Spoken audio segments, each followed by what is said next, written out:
that I want to share.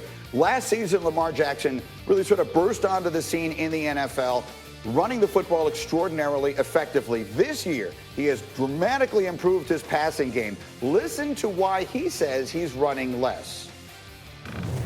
I hate running, only if I have to, but my job is to get the ball to the receivers, the tight ends, running backs. If I have to run, I'll do it, but I'd rather just sit back and pass it. I like throwing touchdowns instead of running them.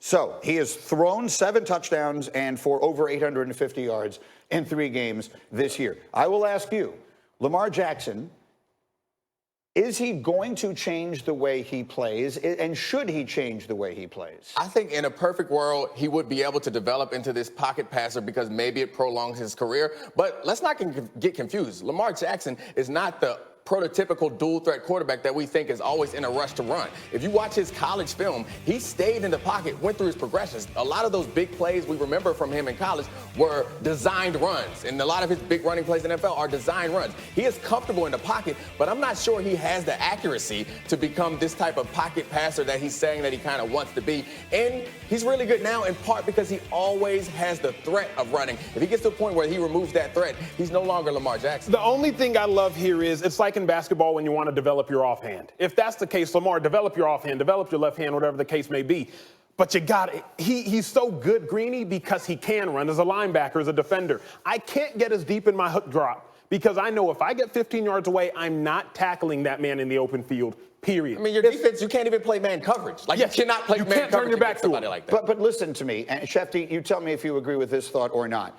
We live in a world right now where quarterbacks can make $30 million a year in their late 30s if they're still playing effectively. But guys who run a lot and take all those kinds of hits aren't going to play that long. This was the conversation we had 5 years ago with Cam Newton. And look where Cam Newton is today. Right, probably He's banged up Yep. and not the same quarterback. And Cam Newton talked about how he wanted to become more of a thrower and less of a runner. And he never really changed his game all that much. He took more blows than he should have. Lamar Jackson right now, I think, is being forward-thinking. But the strength of his game still is the fact that he can beat you with his arm or his legs. And you can't take that away from him. He just has to be smart about the way he does it. There are a lot of quarterbacks who can beat you with their arms and their legs. Aaron Rodgers can do that. Russell Wilson can do that. They don't call designed runs for those guys all the time.